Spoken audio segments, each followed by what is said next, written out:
Commander Jake Sullivan sat in his command chair aboard the Seoul Defense Station, watching the familiar dance of cargo ships and patrol vessels moving through Earth's orbital space. The morning shift had been quiet until the communication officer turned toward him with a confused expression on her face. "Sir, we're receiving an urgent transmission from the Galactic Council. They're requesting immediate contact with our highest-ranking diplomat." Jake frowned and leaned forward in his chair. The Galactic Council rarely made urgent contact unless something serious was happening. "Patch it through to Ambassador Martinez immediately. And get me Admiral Thompson on the priority channel." 3 hours later, Ambassador Lisa Martinez found herself standing in the Grand Assembly Hall of the Galactic Council Station. The massive chamber stretched upward for what seemed like miles, with representatives from 12 different species arranged in a complex spiral pattern around the central speaking platform. She had attended many council sessions before, but never one called with such urgency. Council leader Vorthik, a towering being made of what looked like living crystal, activated the translation matrix. His voice echoed through the chamber with a sound like wind chimes in a storm. "Ambassador Martinez, we have called this emergency session to address a matter of grave concern regarding your species." Lisa felt her stomach tighten. Emergency sessions were reserved for threats to galactic peace or major treaty violations. She couldn't imagine what humanity might have done to warrant such attention. "Council leader, I'm ready to address any concerns you may have." The Zephyrian delegate, Krixtal, rose from his floating platform. His tentacles writhed in what Lisa had learned was a sign of extreme agitation. "Ambassador, we have intercepted communications from your military forces that deeply disturb us. Your people appear to be planning what you call Operation Earthfall." Lisa blinked in confusion. Operation Earthfall was just the annual readiness exercise that Earth Defense Command conducted every year. It was hardly a secret, and certainly nothing that should concern the Council. "I'm not sure I understand the problem, Delegate Krixtal. Operation Earthfall is a standard training exercise." A low rumble of concerned voices filled the chamber. The hegemony representative, a slug-like being called Mordon, slithered closer to his speaking console. "Ambassador, our intelligence networks have detected massive troop movements on Earth. Your forces are preparing what appears to be an orbital bombardment of major population centers." Lisa's confusion deepened. The exercise did involve moving military units around Earth, but it was all simulated combat scenarios and disaster response training. "Council leader, I think there may be some misunderstanding about the nature of our exercises." Vorthik's crystalline form shimmered as he accessed the data files floating before him. "Ambassador, we have translated communication logs from your military commanders. They speak of massive troop deployments to invasion staging areas. They discuss civilian evacuation protocols and urban assault tactics. Most disturbing, they reference something called a beach landing operation." The chamber erupted in shocked murmurs. Lisa realized with growing horror that the Council had completely misinterpreted humanity's military exercises. The beach landing operation was a disaster response drill for coastal flooding scenarios.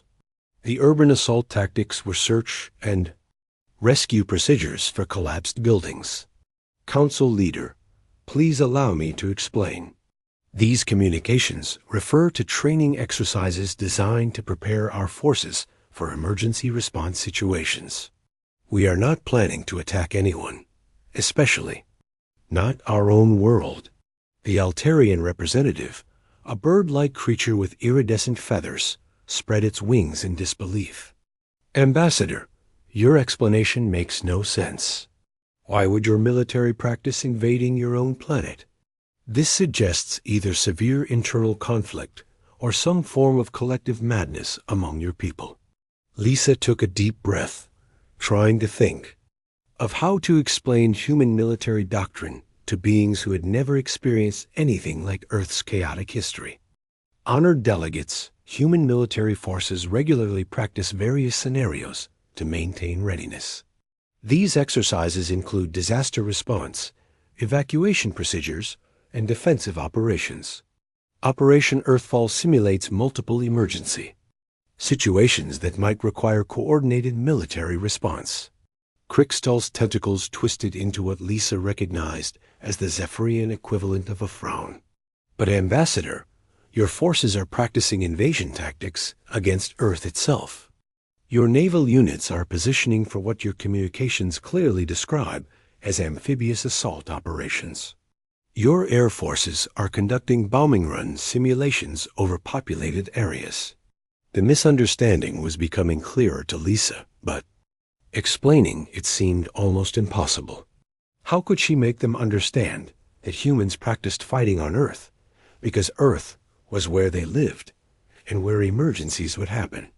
The amphibious assault operations were flood response drills. The bombing run simulations were supply drop exercises for disaster relief. Delegates, humans have a long history of conflict and natural disasters. Our military trains for these scenarios because we want to be prepared to help our people when emergencies occur. We practice on Earth because that is where we expect to face these challenges. The chamber fell silent for a moment before erupting in confused chatter. The concept seemed to baffle the assembled representatives.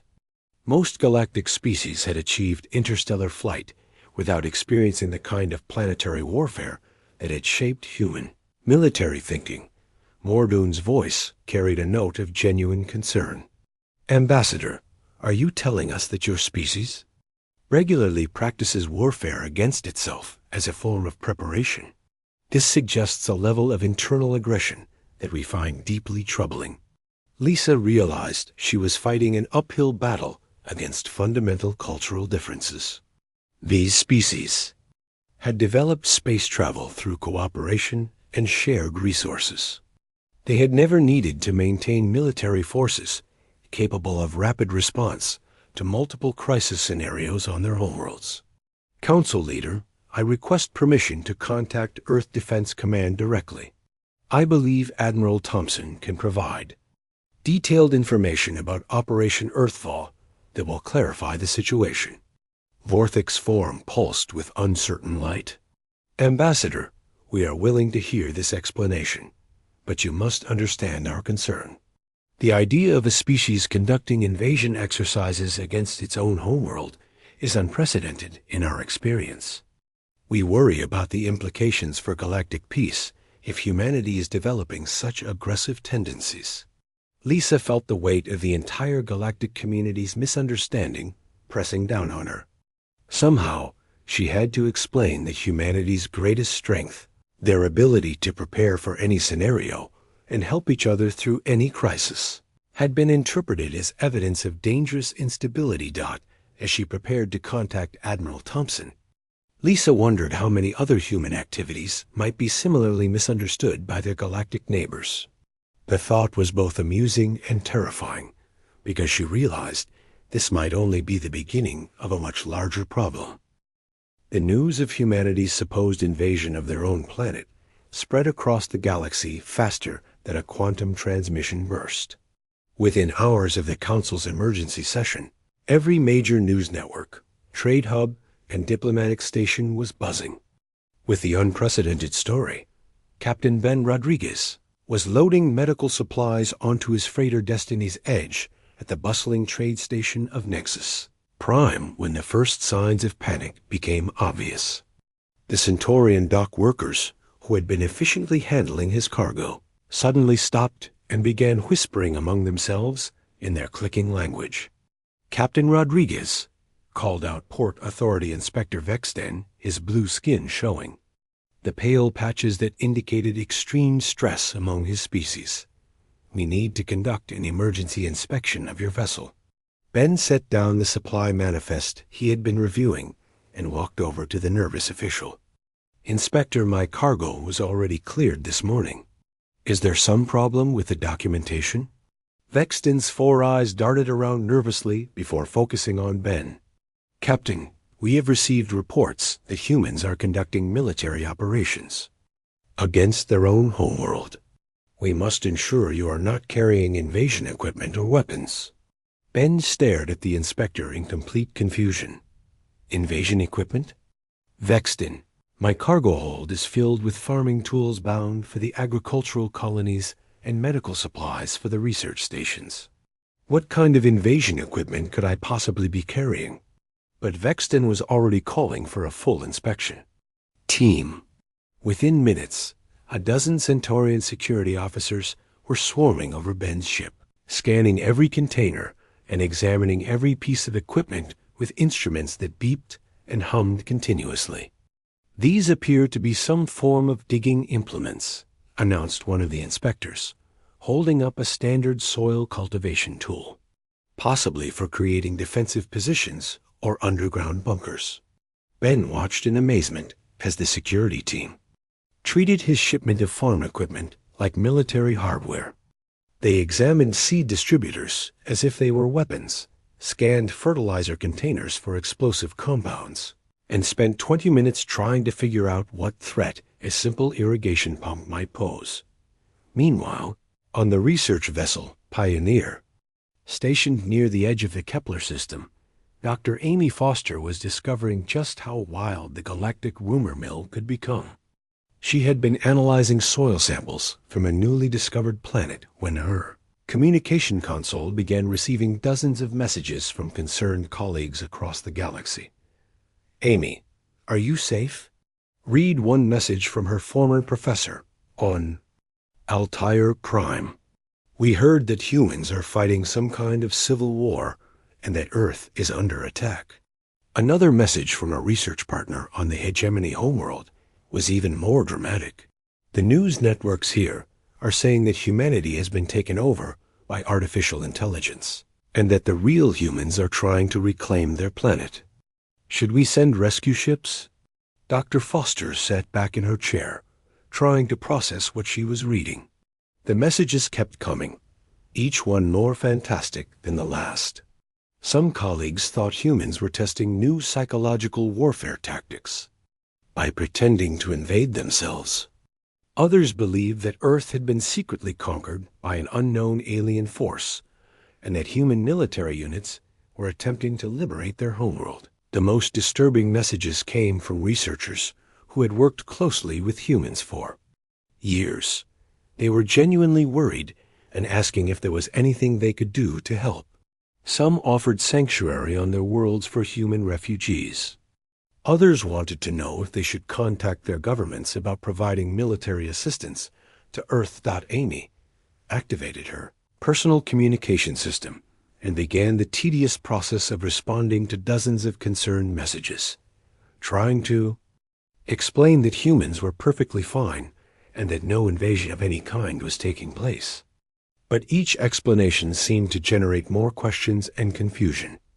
On Earth, Admiral Rick Thompson remained completely unaware of the galactic panic that Operation Earthfall had accidentally triggered. He stood in the Strategic Operations Center at Earth Defense Command, coordinating the largest military exercise in human history, and everything was proceeding exactly according to plan. Admiral, the Pacific Fleet has reached position Alpha, reported Commander Kate Phillips. They're ready to begin the amphibious assault simulation on schedule. Admiral Thompson nodded approvingly. The exercise was designed to test every aspect of Earth's defense capabilities, from orbital monitoring to ground-based disaster response. 12 different scenarios were being run simultaneously across the globe, involving every branch of the military and most civilian emergency services. What's the status on the European sector? Thompson asked, reviewing the holographic display that showed troop movements across half the planet. All units are in position for the urban warfare simulation, replied Major Chris Turner. The evacuation drills in major cities will begin at 0800 hours, followed by the search and rescue exercises in the disaster zones. Thompson was particularly proud of the exercise design. It combined traditional military training with humanitarian response scenarios, testing how quickly armed forces could transition from combat operations to disaster relief. The beach landing operations were designed to simulate rapid deployment of aid to areas hit by natural disasters. The urban warfare scenarios included extensive training on protecting civilian populations and maintaining essential services during crisis situations. "Sir, we're getting some unusual communication requests from our diplomatic channels," reported the communications officer. "Several alien governments are asking for updates on our internal situation." Thompson glanced at the officer with mild curiosity. "Internal situation? What are they referring to?" "I'm not sure, sir.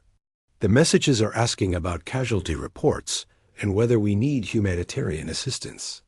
One message from the hegemony: "Offers medical ships and refugee support." The admiral frowned slightly, but decided it was probably just routine diplomatic courtesy. Some alien governments were overly cautious about human military activities, probably because they didn't understand how often humans conducted training exercises. "Send standard responses that our exercises are proceeding normally and that no assistance is required," Thompson instructed. "And make sure our diplomatic corps knows we appreciate their concern." As Operation Earthfall continued across the globe, with hundreds of thousands of military personnel practicing everything from disaster response to combat operations, the galaxy watched in fascination and growing alarm. News networks that had never paid much attention to human activities suddenly found themselves trying to explain why an entire species would practice invading their own homeworld. The situation was becoming more complicated by the hour. As different alien species interpreted the news according to their own cultural understanding and fears. What had started as a simple translation error was rapidly becoming the greatest diplomatic crisis in galactic history. The outer edges of the solar system had never seen so much traffic in the entire history of human space exploration. Colonel Steve Mitchell stood at the observation deck of Mars Base Alpha, watching his sensor displays with growing disbelief.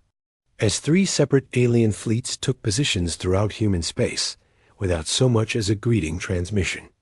"Sir, we've got the hegemony medical fleet holding position near Jupiter," reported Lieutenant Dan Carter, his voice tight with confusion. 15 ships, all broadcasting humanitarian aid frequencies. They're not responding to our communication. Attempts. Steve rubbed his forehead and tried to make sense of the situation. 2 days ago, the solar system had been peaceful and routine. Now it looked like half the galaxy had decided to pay humanity a visit all at the same time. What about the other fleets? The Stellar Confederacy diplomatic convoy is maintaining position near Saturn. 20 ships, including what looks like a mobile embassy platform. And sir, we've got a problem with the third group. Steve's stomach tightened. Define problem, Lieutenant. The Korthany Empire has positioned a battle fleet near Uranus. 47 warships in attack formation. They're not responding to any communications, and their weapon systems appear to be powered up. The colonel stared out at the dark sky, knowing that somewhere beyond his vision, dozens of alien warships were floating in space for reasons that no human could understand. Every attempt to contact the fleets had resulted in either silence or confusing responses about invasion timelines and casualty estimates. "Get me Admiral Thompson on the priority channel," Steve ordered, "and patch me through to Earth Defense. Command, someone needs to know that we've got uninvited guests." Meanwhile, at the Galactic Council Station, Ambassador Lisa Martinez was discovering that explaining human behavior to aliens was like trying to describe color to beings who had never seen light. She sat across from Ambassador Quender of the Stellar Confederacy, a tall being with silver skin that shifted colors based on his emotional state. Right now, those colors were cycling through what she had learned indicated extreme confusion.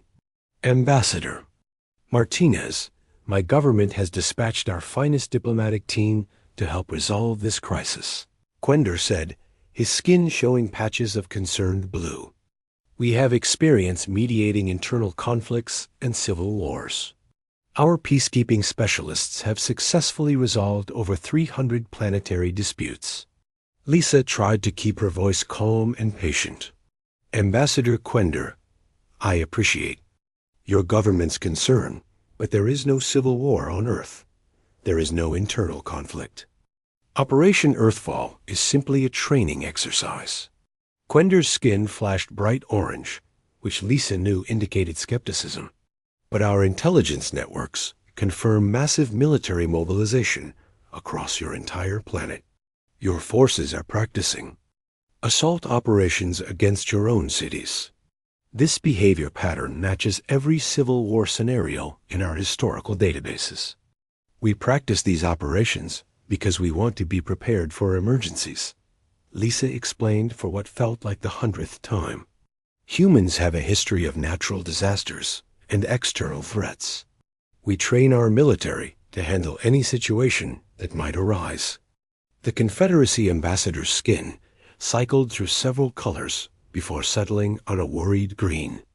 "Ambassador, you are asking us to believe that your species conducts invasion exercises against itself as a form of preparation. This suggests either deception or a level of internal aggression that deeply concerns our psychologists." Before Lisa could respond, an urgent communication alert interrupted their meeting. The message was from Admiral Thompson on Earth, and his face on the screen showed a mixture of anger and bewilderment. "Ambassador Martinez, what in the hell is going on out there? We've got 3 alien fleets parked in our solar system without permission or explanation. One of them appears to be in battle formation, and they're all ignoring our communication attempts." Lisa felt her heart sink as she realized the situation was spiraling completely out of control. "Admiral, the galactic community believes that Operation Earthfall represents some kind of internal human conflict. They've sent fleets to either help or take advantage of what they think is our weakness." Admiral Thompson's expression shifted from confusion to outrage. "Are you telling me that aliens are invading our solar system because they think we're having a civil war based on our training exercises?" "That's exactly what I'm telling you, Admiral. And it gets worse. One of those fleets belongs to the Corthany Empire." The Admiral's face went pale. Everyone in human space knew about the Corthany Empire's reputation for aggressive expansion and their policy of claiming planets whose governments appeared weak or unstable. Back near Jupiter, the Hegemony Medical Fleet was preparing for what they believed would be the largest humanitarian operation in galactic history. Fleet Commander Murtath studied the sensor readings from Earth with growing amazement at the scale of the apparent conflict. "Medical Chief, our long-range scanners are detecting massive population movements across the human homeworld," Murtath reported to his senior medical officer. "Entire cities appear to be evacuating in coordinated patterns." Medical Chief Valandra examined the data with professional concern. "Commander, these evacuation patterns suggest the humans are expecting major combat operations in urban areas. We should prepare our emergency hospitals for massive casualty numbers." The Hegemony had built their reputation as the galaxy's premier humanitarian organization. Their mobile hospitals and emergency response teams had saved millions of lives during natural disasters and conflicts across hundreds of worlds. They had never encountered a situation where an entire species appeared to be preparing for large-scale warfare against itself. "Begin deployment of emergency medical stations throughout the system," Murtath ordered, "and start jamming what appear to be military command frequencies. If the human government is oppressing its people, we cannot allow them to coordinate attacks against civilian populations." The irony of the situation was completely lost on the Hegemony fleet. In their efforts to help what they believed were oppressed human civilians, they had begun jamming the very communication networks that Earth Defense Command was using to coordinate disaster response exercises. Near Uranus, War Master Thecalon of the Corthany Empire studied tactical displays with growing satisfaction. The humans appeared to be completely distracted by their internal conflict, making this an ideal time to claim Earth for the Empire. Intelligence reports confirm massive human military deployment across their homeworld, Thecalon announced to his fleet commanders. Their forces are engaged in large-scale combat operations and appear to have no awareness of our presence. The Corthony had been looking for an opportunity to expand into human space for years, but had been deterred by Earth's reputation for military efficiency. Now it appeared that the humans were too busy fighting themselves to notice a Corthony battle. Fleet positioning for attack.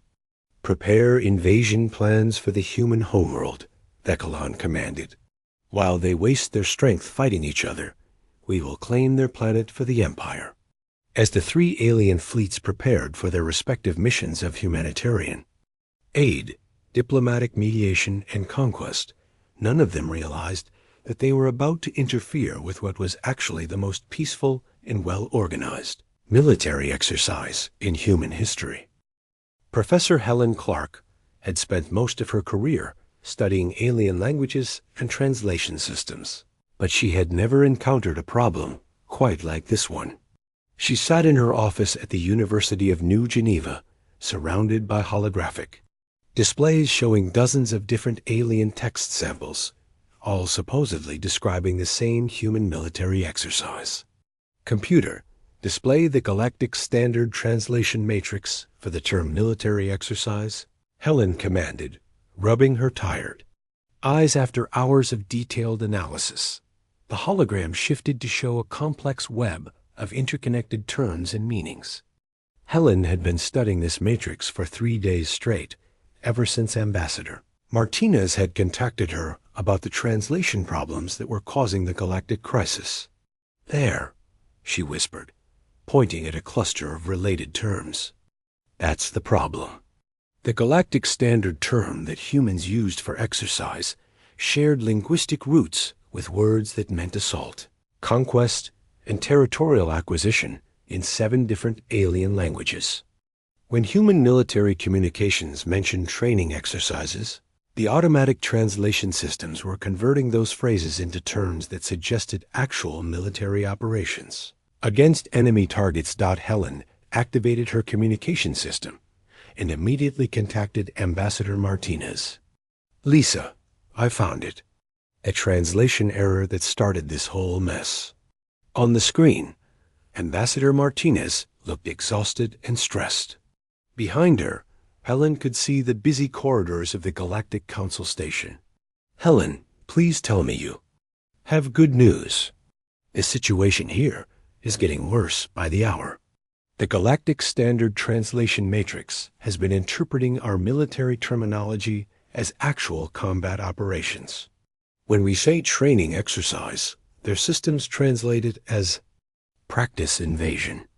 When we mention readiness drills, they read it as conquest preparation. Lisa's face showed a mixture of relief and frustration.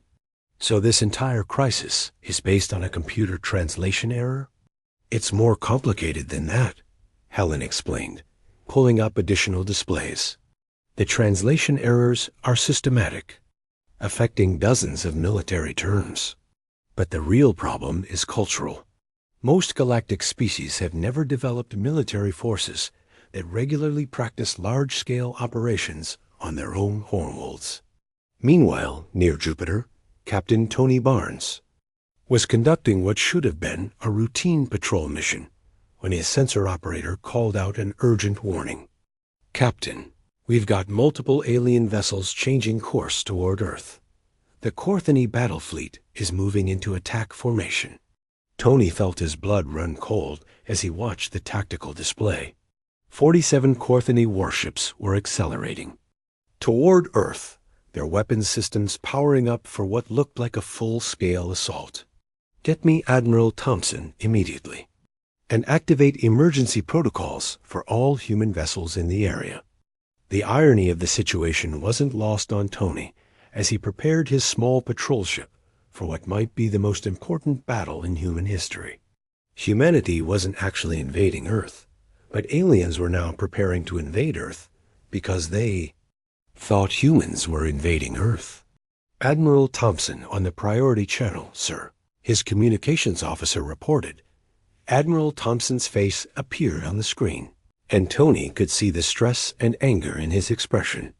Captain Barnes, what's your assessment of the Corthany fleet movement? Sir, they're definitely moving into attack position.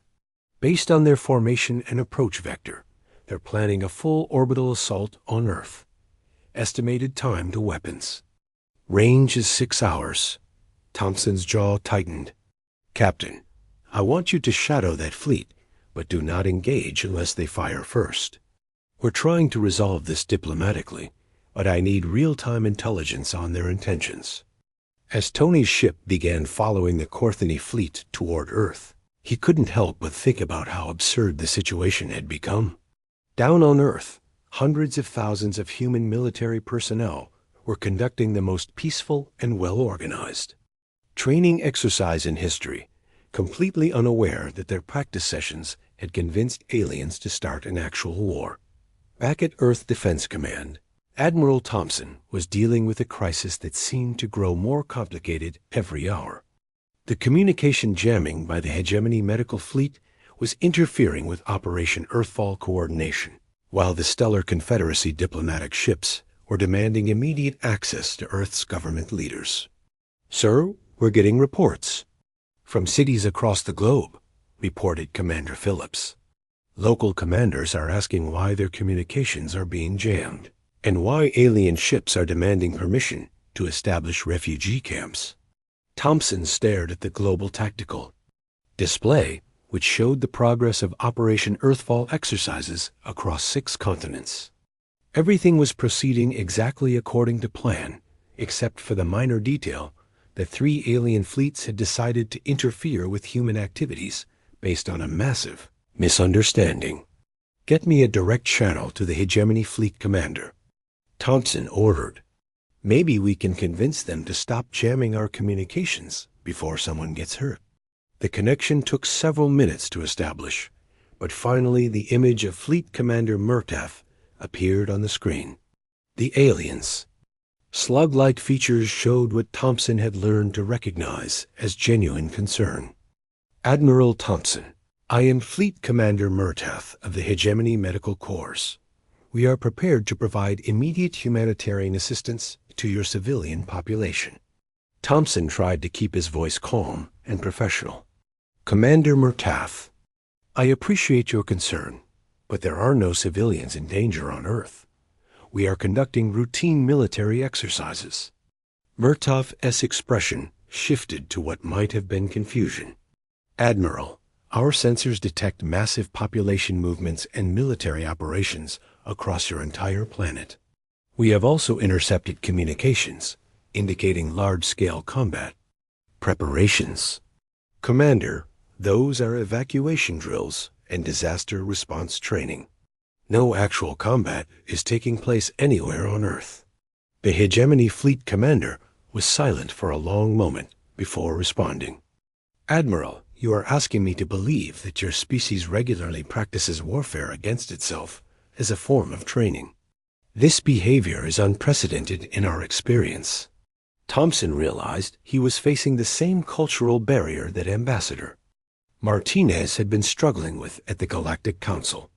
How could he explain to beings who had never experienced global warfare the humans needed to practice for every possible emergency scenario? Commander Murtaugh, humans have survived on Earth for thousands of years by being prepared for any crisis. We practice these scenarios because we want to protect our people when real emergencies occur. But Admiral, why do you practice by simulating attacks on your own cities and populations? Thompson paused, trying to find words that would make sense to an alien mind. Because that's where our people live, Commander. If we need to evacuate cities or provide disaster relief, we need to know how to do it efficiently. If we need to defend our world, we need to understand how to fight on familiar ground. The explanation seemed to confuse Murtaugh even more, but before he could respond, urgent alarms began sounding throughout Earth Defense Command. The Korthony fleet had accelerated to attack speed and would reach Earth orbit in less than 3 hours.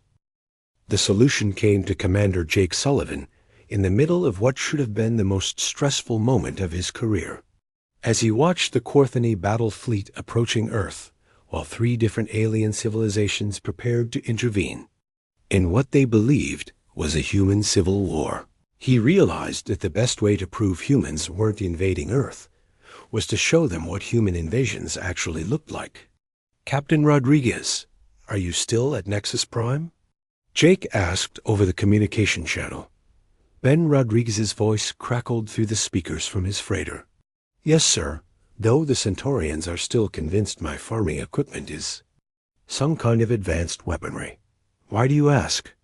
"I need you to set up a live broadcast feed from Earth. We're going to show the galaxy what Operation Earthfall really involves." Within 2 hours, Rodriguez had coordinated with news networks across the galaxy to establish direct video links to major cities on Earth. The timing was perfect, because Operation Earthfall was entering its most intensive phase, with military units conducting their largest exercises in urban areas across 6 continents.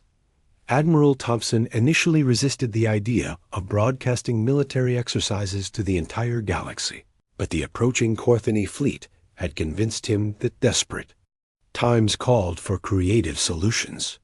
"All units, be advised that your operations are being broadcast live to alien observers. Maintain normal exercise protocols, and remember that you're representing humanity to the galaxy." The first broadcast came from New York, where a battalion of human soldiers was conducting what their communications had described as an urban assault operation. The alien fleets watched in fascination as the human invasion force moved through the city streets, setting up what looked like military checkpoints and control points. Fleet Commander Murtath studied the images with growing confusion. "Medical. Chief, are you seeing this? The human invasion forces appear to be distributing supplies to civilians." The Hegemony medical officer examined the live feed more closely. "Commander, those soldiers are providing food and medical assistance to elderly citizens. This does not match any invasion pattern in our databases." The broadcast switched to Los Angeles, where human forces were conducting what they had called evacuation operations. Instead of the forced population movements that most alien species expected, the feed showed human soldiers helping families pack their belongings, providing transportation for disabled individuals, and setting up temporary shelters that looked more like comfortable camps than prison facilities. Ambassador Quender of the Stellar Confederacy watched the feeds from his flagship near Saturn, his skin cycling through colors that indicated extreme confusion. Strategic Analyst, explain to me why human invasion forces are building hospitals instead of destroying infrastructure. The Confederacy's military expert studied the tactical displays with obvious bewilderment. Sir, the human forces appear to be strengthening civilian infrastructure rather than weakening it. They're repairing roads, establishing communication networks, and providing medical care to anyone who needs it. Lieutenant Colonel Nancy Price had volunteered to provide direct commentary for the alien observers. She stood in the middle of downtown Chicago, where human forces were conducting their most complex urban warfare exercise, and tried to explain what the aliens were seeing. Honored observers, the soldiers you see moving through this city are practicing rapid deployment of aid and services to areas affected by disasters or emergencies. The checkpoints they're establishing are designed to coordinate relief efforts and ensure that help reaches everyone who needs it. On the broadcast feed, human soldiers could be seen directing traffic around construction sites where they were repairing damaged infrastructure, setting up field kitchens to feed anyone who is hungry, and establishing medical stations that provided free health care to local residents. War Master Decalon of the Korthony Empire watched the feeds with growing amazement and frustration. His entire invasion plan had been based on the assumption that human forces would be too distracted by their civil war to notice Korthony ships approaching Earth. Instead, He was watching what appeared to be the most organized and efficient humanitarian operation in galactic history. Battle Commander, explain to me why human invasion forces are strengthening the very infrastructure they should be trying to capture or destroy. His tactical officer studied the displays with obvious confusion. War Master, this behavior pattern does not match any military doctrine in our databases. The humans appear to be making their targets stronger rather than weaker.